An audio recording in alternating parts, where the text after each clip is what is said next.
Cool. Guys, thanks for coming in to try some new stuff today. I can't wait to see what you think.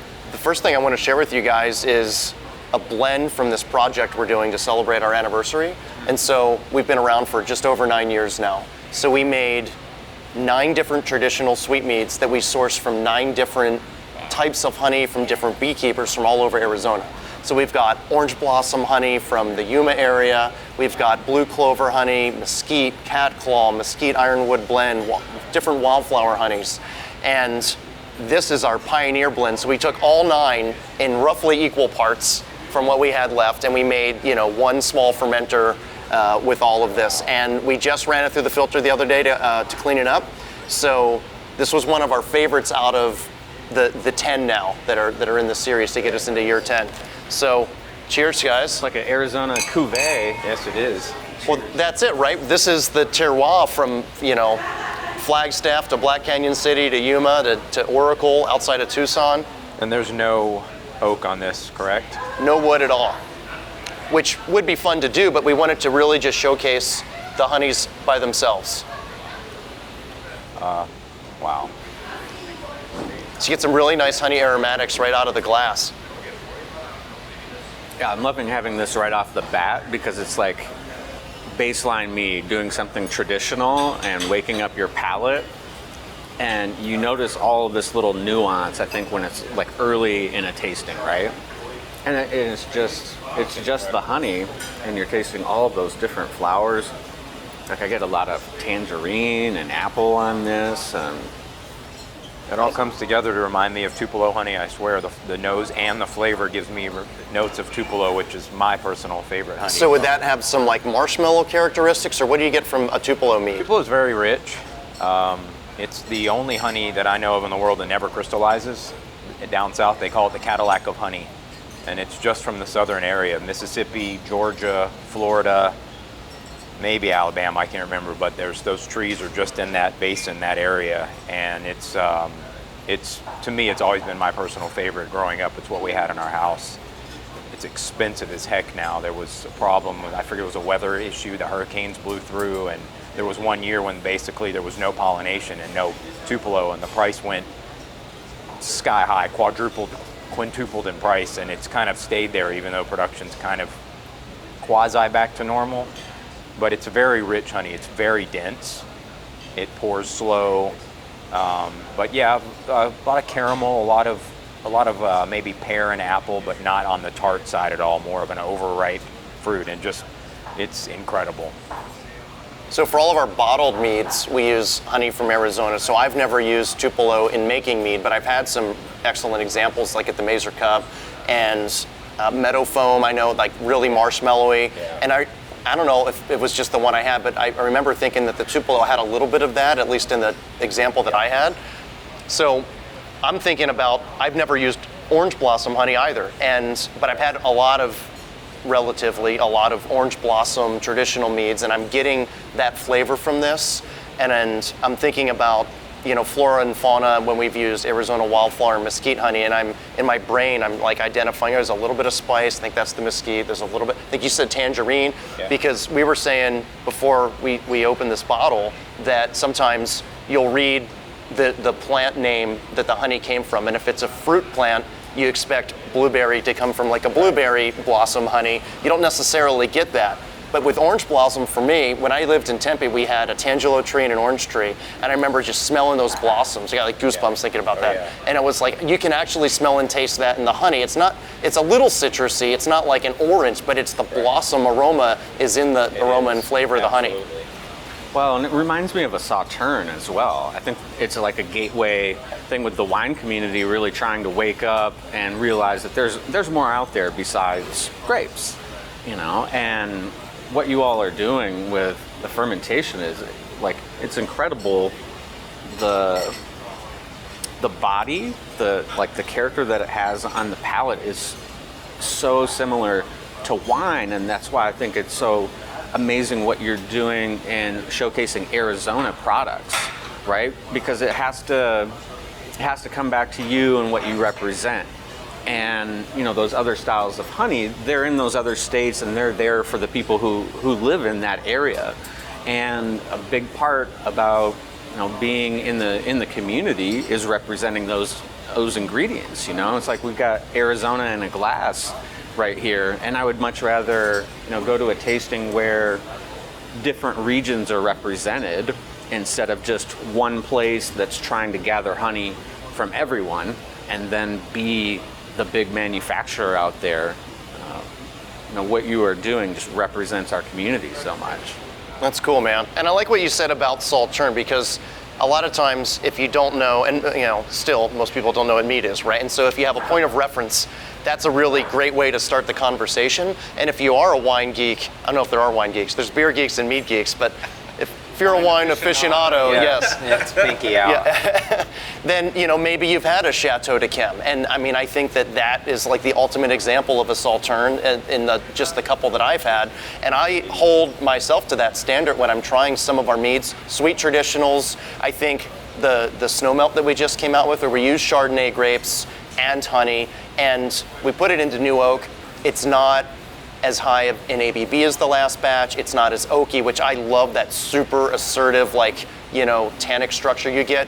But it turned out to be more balanced this year. And I think it'd be fun to try one of those later, because it really is this is up against any Saltern.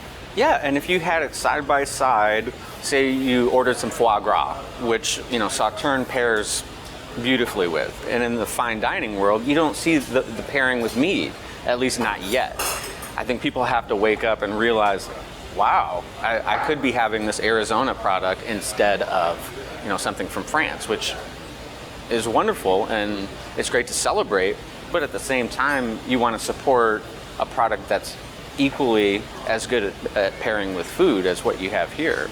So you've run into the Somm world, I'm sure, and I've only had a couple brief conversations. Do you think that the Somm world is rather closed-minded as far as what they've been told and know is awesome? Or do you think that they're just like people, where there's always going to be a couple that are like, oh yeah, I want to see what this next new thing is. I want to try sake. I want to learn about that. I want to try mead and see how it goes. What's your experience been in that?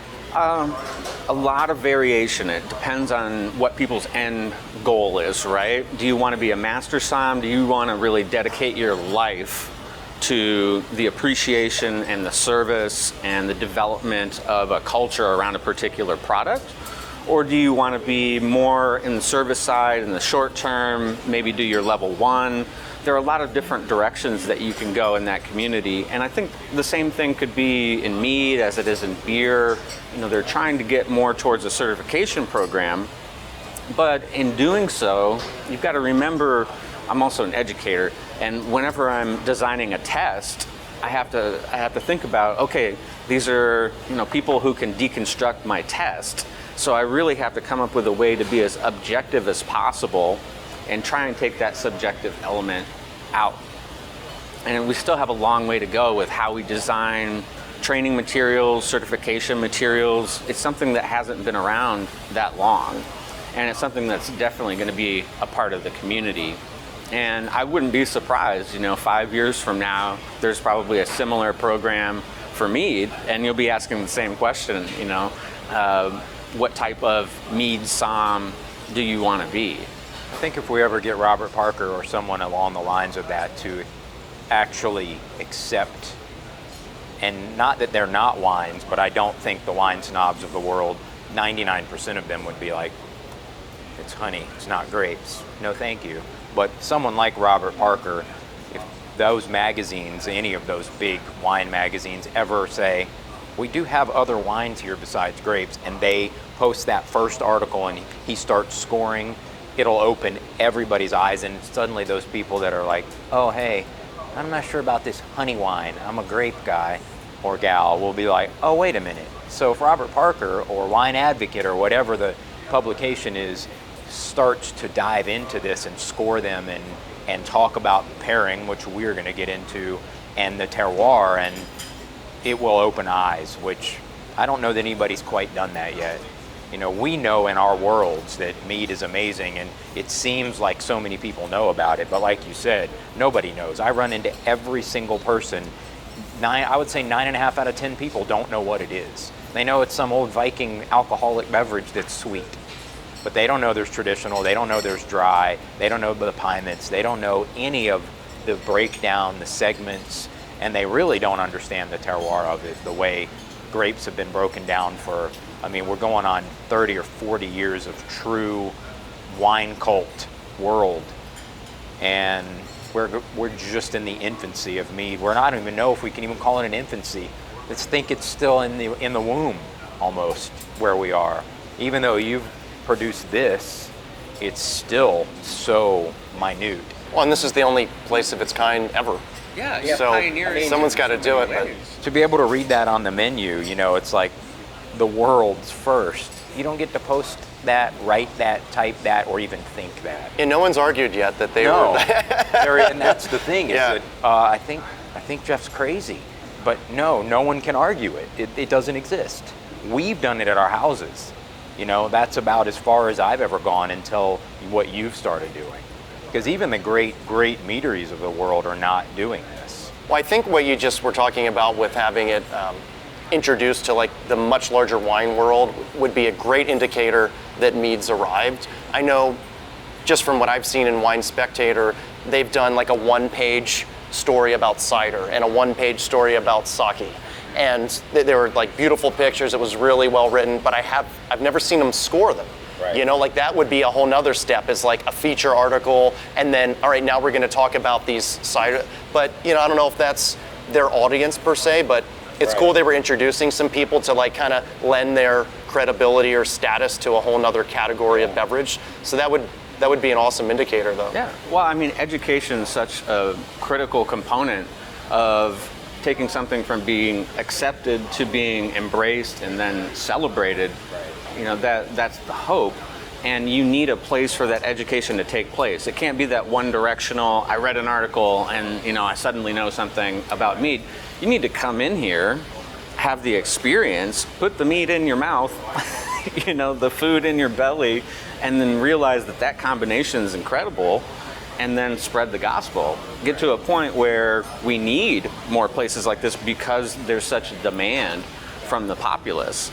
And like what you're doing here is helping that. This is a place for people to get educated, to have these meads in a horizontal or vertical tasting, what you're doing right here. That is what helps to connect the dots to really sharing what knowledge you have in the mead community. Yeah, and it is so fun when you come in here, and I'll try and be a fly on the wall or a fly at the bar, right? And just kind of listen to, you know, how our staff is interacting with our customers, and you can tell if someone's like, I bet this guy's a guild member, or, you know, I bet this person's never had this before. And the way that they, you know, judge that level of education that's required, and the insight into the process, and like, can you skip ahead past fermentation and get right to something else or not? And it's awesome. It really is like you're going on a Discovery Channel adventure when you come in here. Would you guys want to try something else? Yeah, absolutely. We want to try many things. All right, cool. Something else. Right on. All right, I'm going to remember your glass order. One of the first things I do when I come down here is I'll ask our staff, what are people saying? And that feedback, you know, you're not breaking down food costs, right? You're not doing that sort of analysis, but just that sort of anecdotal feedback on and the comments that people make and their impressions are just as important as, you know, trying to determine, you know, what your margins are as a business. And so we really take all of that into account. The social media interaction that we see from folks, that gets brought up at our staff meetings all the time and helps inform our decisions as far as what we're going to do moving into the future. And that's really important to staying relevant, and it also offers sometimes new challenges to whether it's our kitchen, to our chef, or to our mead makers, and we're always up for a challenge. Well, guys, this is kind of cool. So one of the things that we're most famous for is the white series, where we take these different fruits and white chocolate, vanilla, and we throw that into new American oak for about a year in most cases. But sometimes you make a little more than fits into a barrel, and we'll do blends. And in this case, we have mulberry white, and this is kind of cool because Doc brought up this idea of, why don't you guys ever use mulberries? And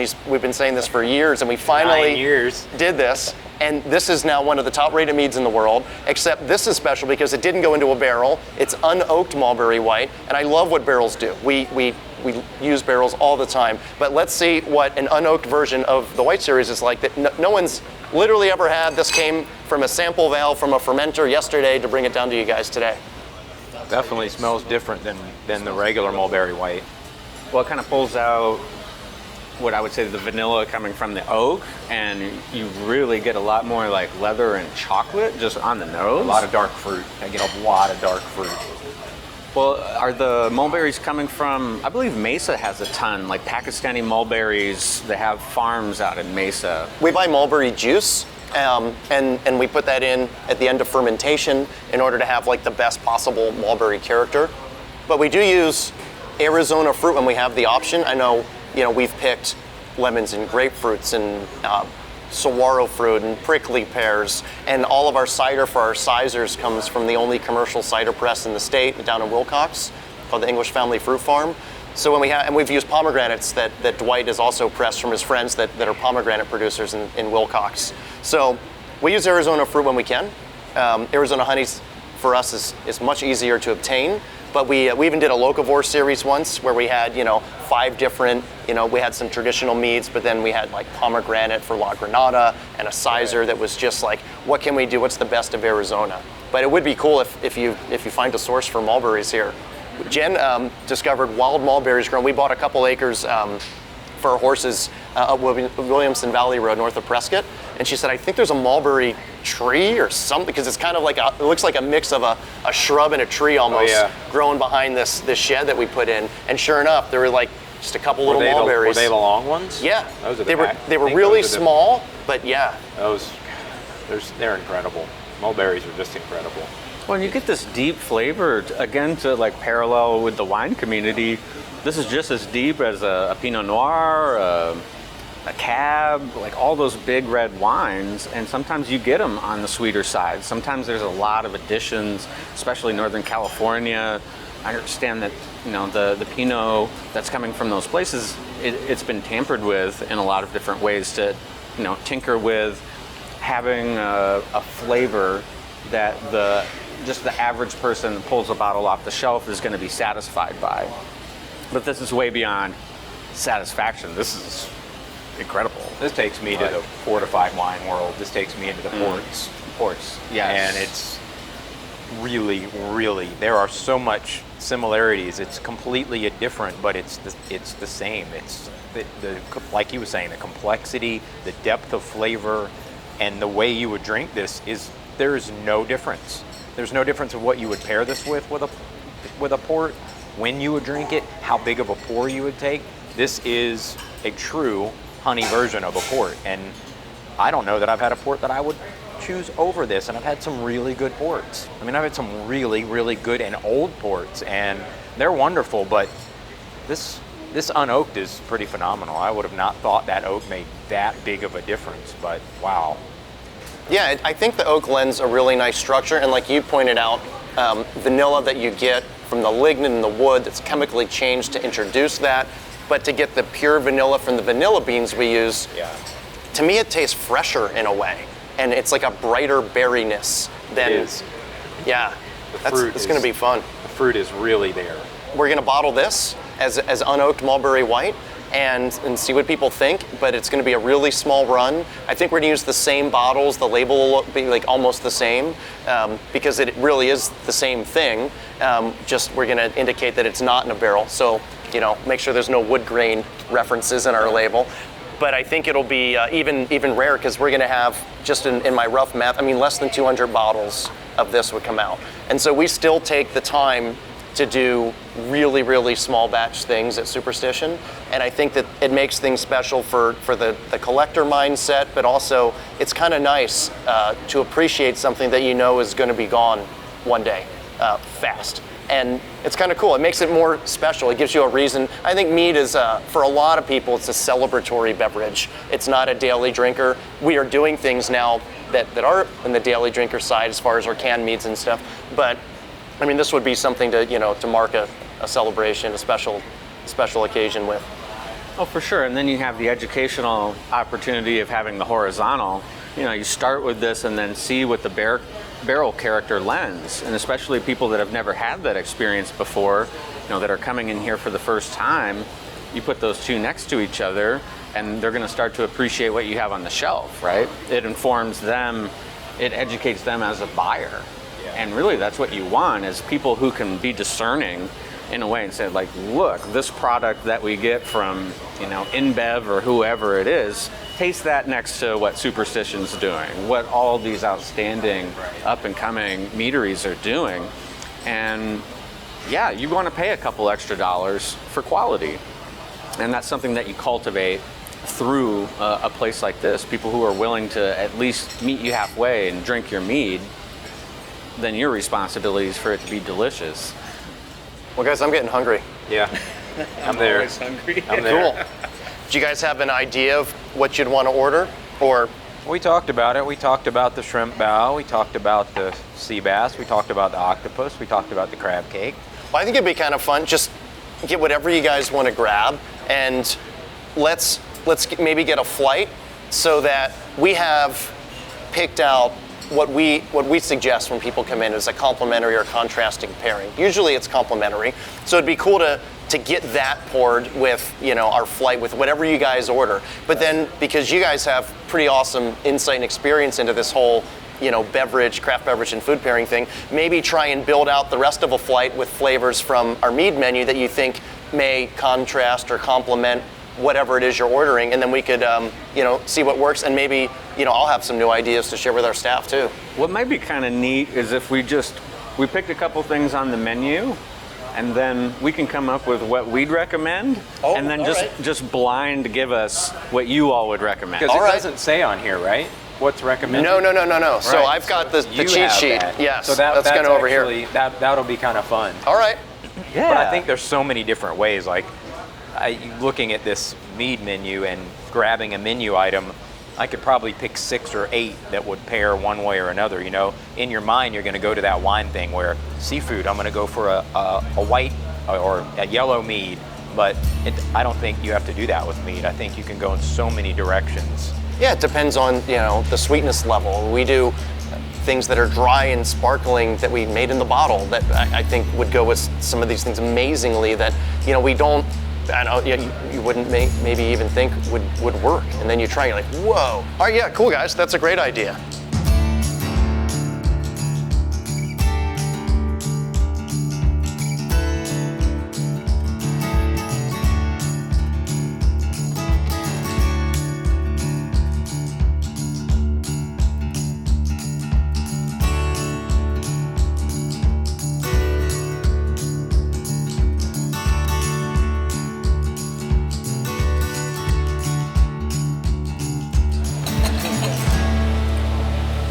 Cheers, guys. Cheers. So that's what I wanted with the shrimp. I love to start a meal with something really effervescent on the palate, and especially if you've got some heat going on in the dish, like you got the peri-peri sauce with the shrimp, so that seemed like a natural pairing to me. I'm looking forward to seeing how it comes out. These are what got me on the menu. I was totally like tempura, shallots, I'm in. And one of the differences compared to, certainly like a bar and some restaurants, like there's no screens, there's no television. Right. And you have conversations like this, like in the old days. Exactly. That was the first thing I noticed when I came here for the first time. I was like, not even one. You ever get people complaining about it? Some people have asked, oh, why don't you guys have it? It's more of they're inquisitive, like, well, why don't you do this? And we say, well, we want people to have an old-fashioned, like a real experience where, like you said, you're looking at the food and the drinks and discussing this. And I was taking a class this weekend, and there was a guy that knew about drinks and stuff, and I think he was like, I wasn't quite a foodie, but he was like, hey, what do you do? And I told him about our place down here, and he pulled up our website, and he says, oh, I'm looking at your menu, and I don't even know what most of this stuff is. And I said, well, we do use some Spanish terms and things, or we say pulpo instead of octopus, but even when you look at the style, pulpo gallego, that's from Galicia, from the Gallego people that live there, and there's all these inspirations from travel, and like you were saying, so much intention and thought and story goes behind every single thing that we do, from how we build our place. You guys those are retired mead barrel staves that a local woodworker in Prescott that I met from a homebrew club I was in made. There's just so many layers of flavor in everything that we make and layers of story in everything that we do. Well, and you don't notice those details if you're distracted by something else. And that's something in service that I care deeply about, is that opportunity to say, oh, you've never had octopus before? It's one of our specialties. Like, try it out. Let us be the people who introduce you to it, so that now when you go anywhere else, you identify it, you have some familiarity with it. Your world's expanded a little bit instead of just constantly ordering the same thing.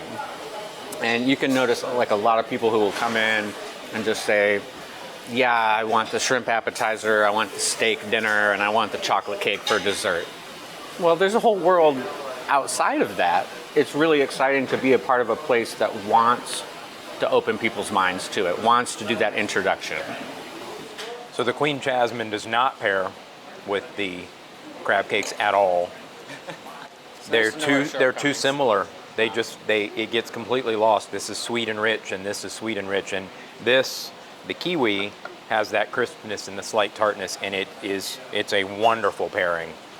But I imagine it helps pull a little bit of the herbal nature and highlight the aioli. This is a really good pairing with a crab cake. Nice. I love fried shallot.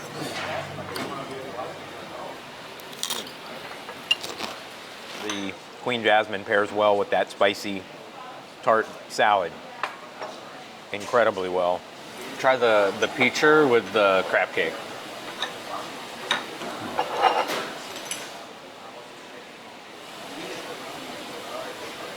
Brings out the crab, right? That's the best of oh. And we put some sea salt into that. I wonder if that's complementing the crab as well. First of all, that is an incredible mead. Holy moly. That's here in bottles, right? It is. And I was having fun with Surreal Secession. So we took Arizona apple cider and fermented that with honey and Viognier grape skins. And I'm getting this, there's a little bit of apple that comes out of that, even after it dried out with fermentation. And we have these apple slices in this salmorejo soup. And normally we pair this, or we recommend that you would pair it with flamingo croquet, which is Arizona apple cider and hatch chilies, because it's a little bit spicy. Right. And that really is a perfect pairing. As soon as I took a sip, I just nailed that. But this is so light and refreshing and sparkling that both of them really go. But I'm interested to see how Astral Reef works out. So again, cider, right. So honeys, apple, but we use some red grapes in this case. And this is one of the more flavorful of the sublimation series. And I'm curious to see how it would go with what you guys had ordered. The color on that, rosé, right? Carbonation on it. Who didn't like some rosé on a Sunday at brunch? It's such a great flavor. And I've had some rosé sparkling wines before, and I would, again, there's nothing off. It's refreshing, delicious, it's dry, it's expressive of the grapes and the apples. And sometimes you get, apple characteristics out of just wine anyway. Well, I remember growing up, white Zinfandel was this like awful drink that it was like when Zima was popular. People were drinking that white Zinfandel, and it just gave such a bad name to rosé style. Gave a bad name to wine. Yeah. That also goes. I like Surreal Secession better with the soup, but the Astral Reef is still tasty because you get that apple, but the white wine it allows the flavor of the tomatoes and all to really shine. Do you brine the octopus or marinate it in something? We prepare it for a whole day before we grill it. Now, do any of the meads go into that? We do. We prepare it for a whole day in a solution, and then we braise it in Lager Mas de Oro. So that's maybe why everything is pairing with that so well. Well, not only do we recommend delicious pairings to complement or contrast everything on the menu when you come in, if you want. I mean, it's fun to figure it out on your own. I do that still all the time. It's like this fun adventure, right? Choose your own path. That's right. A great reason why it works so well too is because we're not just pairing with meat, we're preparing with meat, we're cooking with meat. Mm-hmm. And meat is amazing in dressings. Like I'll make dressings at home for salads that have mead. I'll use mead to, usually it's something that's been open for a minute or whatever, I forgot about in the fridge, but to deglaze pans, you know, more of like an aphrodisia kind of in place of a red wine, or a Lagermas de Oro in place of a white wine. And cooking with mead is a ton of fun. And I mean, I've done reductions of mead, and sometimes I'll add a little bit of fruit or whatever and put that over like a swordfish. I mean, Right. it's a lot of fun. And it's not, I don't think too many people have experimented with that because, one, you know, the price point, like it's kind of hard to just dump half a bottle into a pot. But fortunately, when you have a meadery, you have some extra mead sitting around, and you get to do some crazy things in crock pots with chuck, you know. One of my favorite things to make is osso buco with, you know, veal from scratch. I'm still working with that. I'm still working on it. I'm almost there. But we're gonna have to make some room, so I'm gonna finish this up pretty quick. Oh my gosh, that looks good. It smells really good. So the red sangria pairing with the octopus is ridiculous. It's perfect. Nice. Like, really perfect. But again, I don't know if you could go wrong with it. I think you could go dry. I think you can go sweet. I think you can go dark bread. I think almost any direction. But you should try the sangria one. Like rose petal or something. It's like sticking your nose in a flower. So one fun thing we do white sangrias, red sangrias. We'll take mead, fruit, sometimes Arizona wines, and come up with all different recipes. And then in the winter, we make alpenglow. And usually aphrodisia, our red piment, is a base for that, but we'll use mulling spices, and we'll heat it up in a crock pot, and so you get it sort of ladled into a, like, you know, a custom coffee mug, like you would get like an Irish coffee in or something. So it's really cool. I don't know if it'll be out in October, but by November, you'll be seeing alpenglow coming out. And the recipes change between Prescott and Phoenix, and sometimes there's a bit of a competition there on who makes the best batch. Yeah. Well, and we talk so much about variety between styles, but temperature is also a factor, right? Tasting something when it's warm, tasting something when it's incredibly chilled, like these sparkling wines might be enhanced with just like 5 more degrees less. And I think that's an important factor, right? Like your serving temperature does impact maximizing that flavor. And so keeping that in mind when you're pairing as well.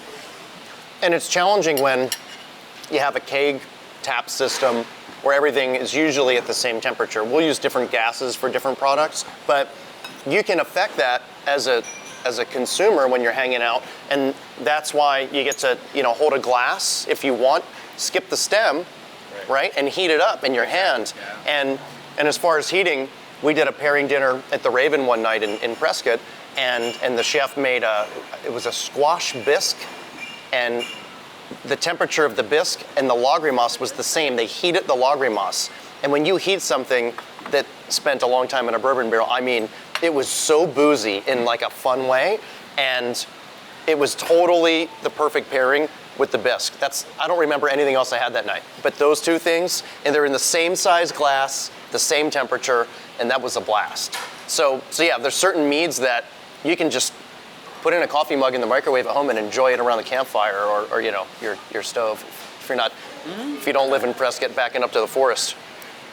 Well, and if you're always having something at the same temperature too, you know, you keep everything at fridge temperature, for example, I think it can help if you try it, you know, just from being in your cabinet. There's some things that I love to drink at Butler temperature. He has his own drinking temperature. It's called Butler temperature. That's his last name. So, but we I make get a a joke lot. How would you describe, what approximate Fahrenheit is Butler Warm. temperature? Oh yeah? warm. All right. I'd say about like 60 to 65 for me. I know a lot 65 to 75 is Butler temperature. I keep my house cold though. Butler temp. It's a joke amongst us beer geeks when we do tastings with Nick, because he'll bring stuff in no cooler. No, I don't need to put it in the fridge. He'll just It's sit ready, it on man. the counter. Especially stouts, you get more character to me as it warms up, and exactly right with the way that you hold the glass. Particularly for me with stouts, I want them to be closer to room temperature, because you lose something when it's too cold, and as that glass warms up, you start to notice the nuance. You know, going back to something 5-10 minutes later.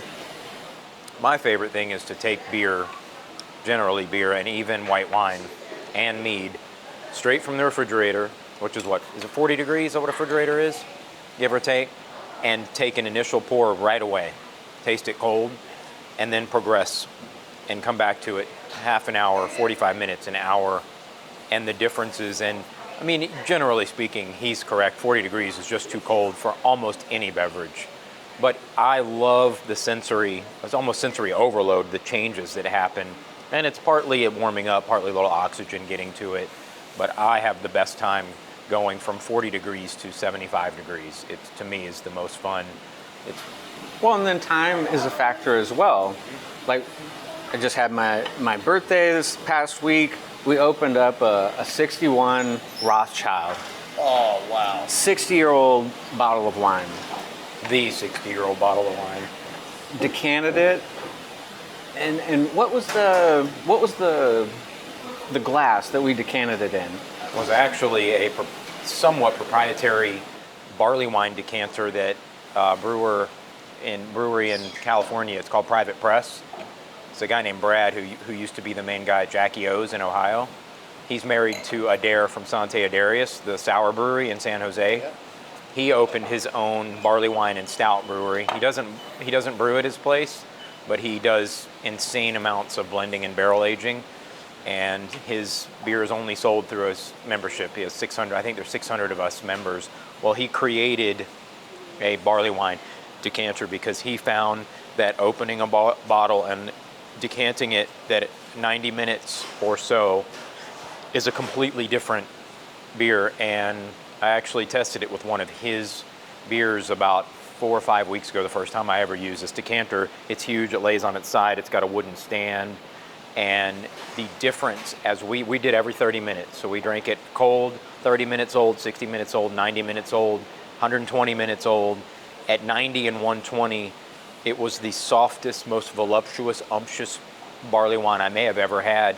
At 2.5 hours, it seemed like that might have been a tad too long, and at 3 hours, it was too long. But in that 1 hour, 1.5 hour, 2 hour window, we all were sitting around the table like, what is going on here? And whether it needed to be in a decanter or not, I don't know. It's set so you can just turn it. It sits on a little wooden stand. And I mean, it is literally this big. And we just spun it every 15 minutes or so just to let the oxygen. And the difference in that beer, and it was something I was going to bring up to you, I think you should find a proprietary mead decanter and start selling them and start making a reserve series that's meant for your decanter. And that takes that next level.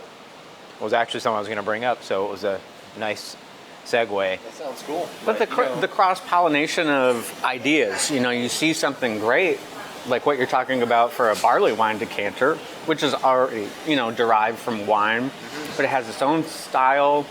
With that different beverage, it imparts different character.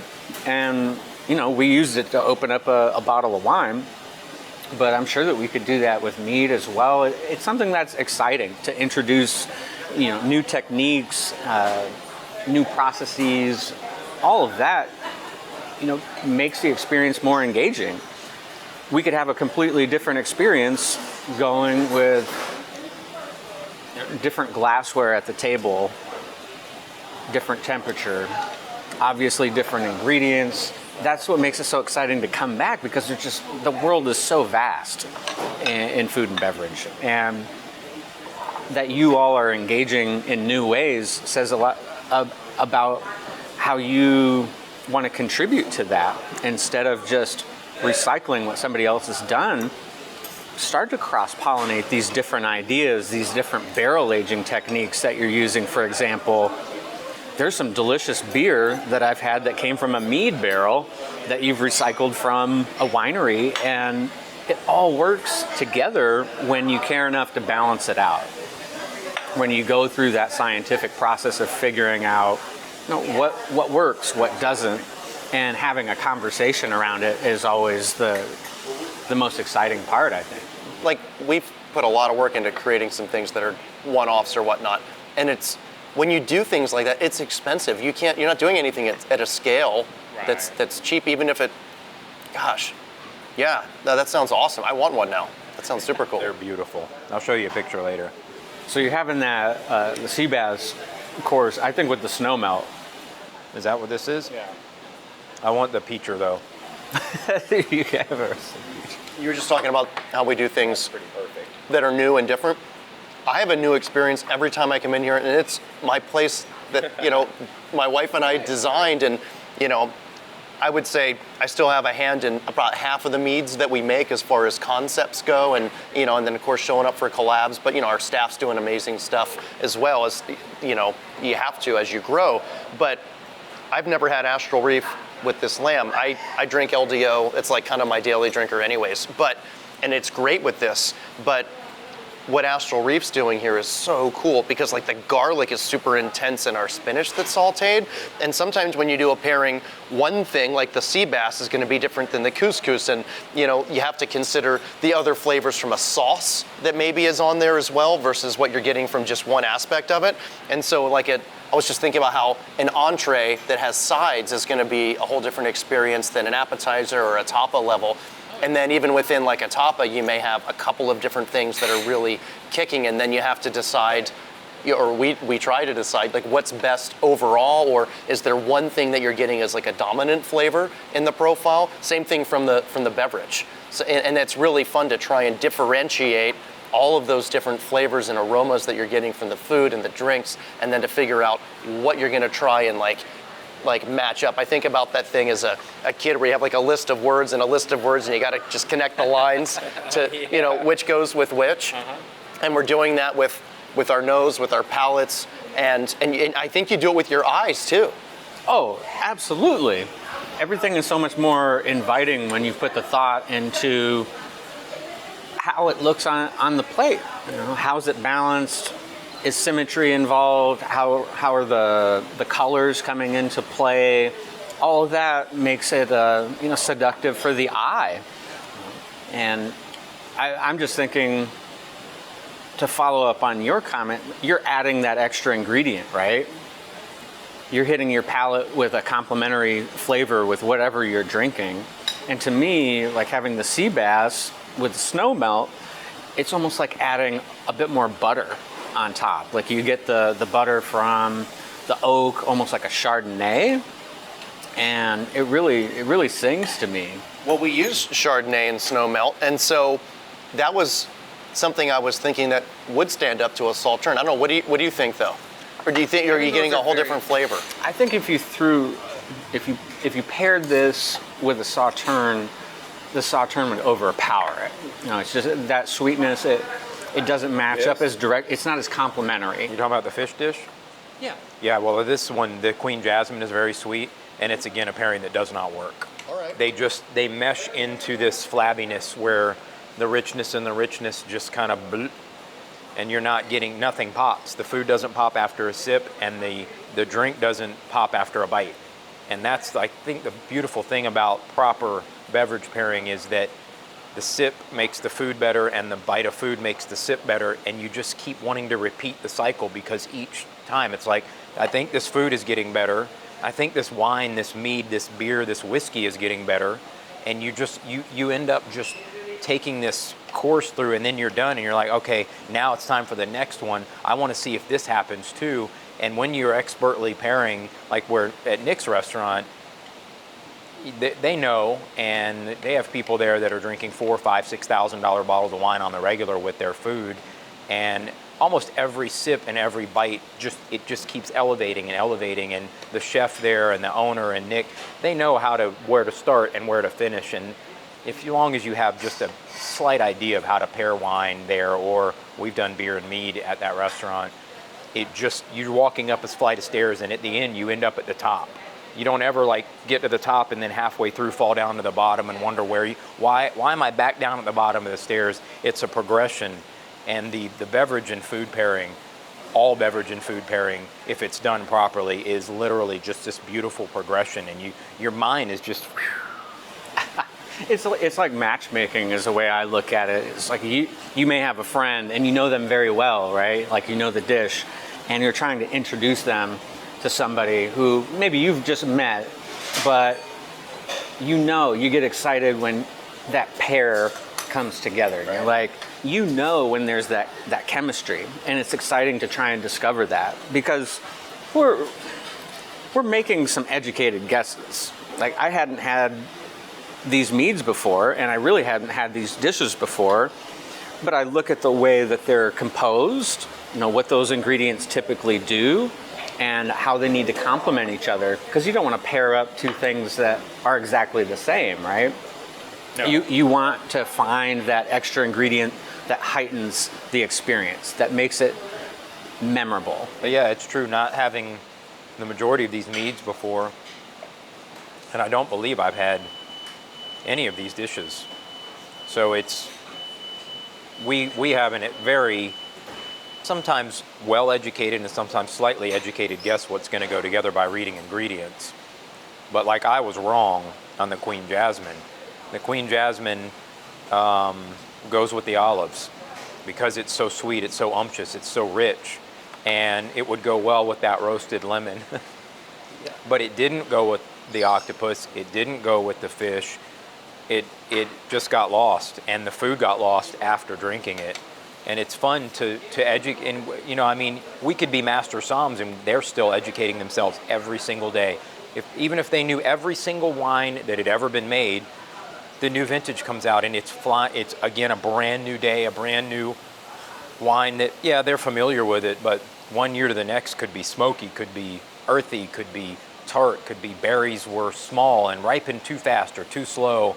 They know that by sipping. We know that when we read about it. Yeah.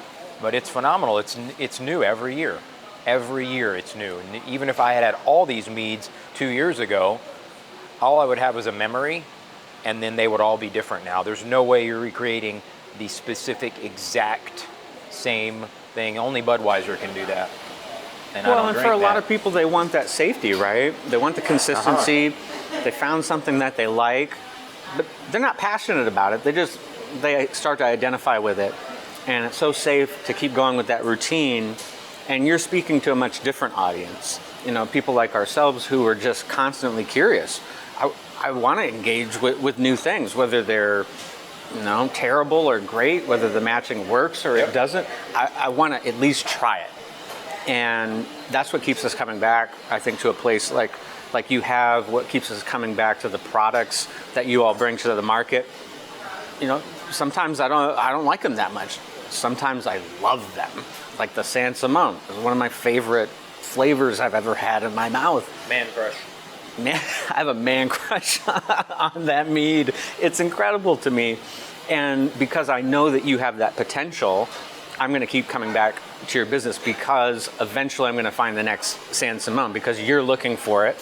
And I'm following along on the adventure, right? We're willing to go to that place. We're not staying at home.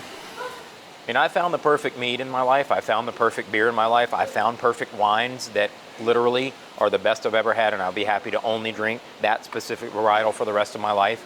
And I don't have it in my house anymore because I'm on to the next thing. I want the next thing. I've had the perfect food.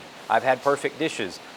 I might go back to the restaurant and order it again because it's so good, but I won't order it 12 times in a row, even if I know it's better than the other 6 dishes that I'm very curious about. I don't have that gene that says, okay, I'm comfortable, I'm going to eat spaghetti and meatballs for the rest of my life, and I'm going to drink barefoot Cabernet Sauvignon, and that's it. I found my favorite wine, I found my favorite food, and I'm done. And there are people like that. I feel sorry for them, and I envy them at the same time. They're happy on this little teeny road with no branches, no left turns, no right turns, and no U-turns. I'm left, I'm right, I'm U-turn, I'm driving backwards, I'm driving forwards, I'm flipping the car. I want the next thing, even if it's not as good as the last thing I had, the next one after that might be better than 2 ago. And Nick's like that, and I think you're like that. I mean, you've probably had the perfect mead where you can say, I quit, I'm done, I don't need to do anything else with this mead. But what if? What if that cinnamon stick? What if that vanilla bean? What if French oak versus American oak? What if 6 months or 9 months or 12 months? What if it's on the top of the rack? What if it's on the bottom?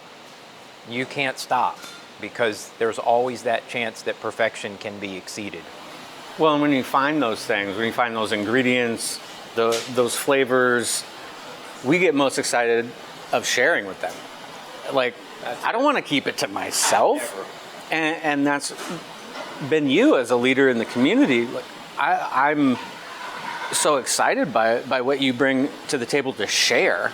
It's not always about selling it, it's about showing people what could be, right? And whenever we're traveling, I'm going to pick up a bottle. I know he's going to pick up a bottle, and we're going to get our friends together, and we're going to sample them all, and just see what other places have to offer, and continue to educate ourselves and open our minds to what new ingredients can expand to the entire industry. Yeah, I think the saddest I've ever been in my alcohol chasing and drinking is when I open the perfect bottle of anything and I'm alone. And I'm like, God, where's Nick? Where's Jeff? Where's Kyle? Where's my buddy Wakefield from Miami? Put some argon in there. There's like no way at that moment to have your 6 or 8 or 10 or 12 or sometimes 20 best friends take a little thimble pour of it. But I feel bad. Like, my personal belief is, man, if we're going to take a chance that this could be the best thing I've ever had, I want my friends, I want people around so we can talk about it and laugh and smile and discuss it, so Nick can take his childhood scents and smells and tastes and meld them with your childhood scents and smells and tastes. My dad built houses. My scents and smells and tastes, I lived in the woods, are wood. They're earth, they're leaves, they're wild onions, they're wild asparagus. They're my dad stopping on the side of the road, let's grab some of those blackberries, or let's sneak over and steal some fruit off this guy's tree. But I'm very earthy. And then some people lived in a city and they smell concrete, they smell minerals, they smell the rain on concrete, and they're able to pull flavors and aromas out. And when you start and you get, it's synergy, where this is just a bigger whole. And it's incredible to have each person do that. And even if I don't agree or I can't smell or taste what he's talking about, I know that it's real because it's his reality. And I may not know that scent, or I may not have that scent etched in my mind like fresh cedar and oak and pine that my dad was planing and cutting and hammering and screwing and nailing. Wood scents are like where I'm at. Everything to me is, I go back to being a little kid and helping my dad or watching my dad work and him giving me the wood scraps and making little tanks out of it. That's what I get into all of these beverages, is my childhood. And I think it's a beautiful thing because that's what's built here, and it's progressed to here into my taste through food and through drink.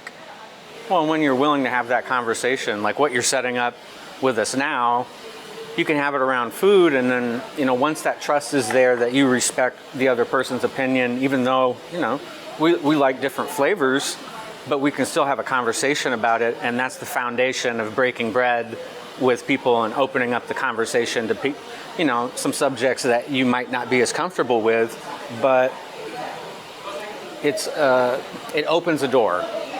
Yeah, well, you're a natural educator and you're a tour guide, and my whole mission is to reintroduce the world's oldest fermented beverage to mankind. So it's cool when you get some people together to share a meal and some drinks and ideas. And yeah, it's awesome. We're not the kind of people that are waiting for a commercial to tell us what we're supposed to like. Exactly. We're out there figuring it out every day, and life's a lot more fun that way. I mean, after all, you look back at like a year and you might remember 12 things, moments. And if you can create awesome moments and mark them with great beverages, and you connect that memory, and all of a sudden, like, yeah, there's that time we hung out, we did this thing, we talked to these people, whatever it was, and we had this drink and we had this meal. And I think that's something that we're able to offer people here, or you can take it with you. You can have amazing moments that you get to define with the people that you enjoy spending time with, and that's the best part of life. It is. Well, this moment's going to be in my top 12. Nothing in my glass. Catch up. I did. I caught up. This moment is in our top 12. Cheers, guys.